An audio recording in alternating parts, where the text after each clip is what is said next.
అందరికీ నమస్తే. ఎట్లున్నారంటే మంచిగున్నాడా? ఈరోజు మీకు ఒక రెసిపీ చూపిస్తాను. దాని పేరు బేసన్ చిల్లా. నేను కూడా ఈ రెసిపీ ఫస్ట్ టైం ట్రై చేసినాను, చాలా బాగుంది. ఇప్పుడు ప్రాసెస్ చూద్దాం.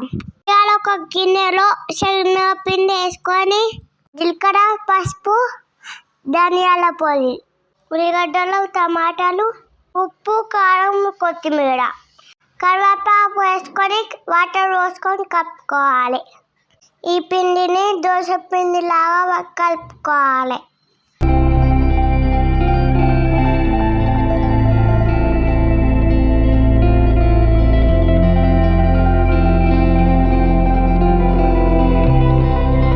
ఇప్పుడు పెన్నం పెట్టుకొని హీట్ అయినాక ఆయిల్ వేసుకొని శనగపిండిని వేసుకోవాలి.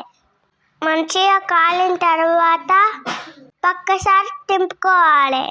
రెండు వైపులా మంచిగా కాల్చుకుంటే బేసన్ చిల్లా రెడీ అయినట్టే.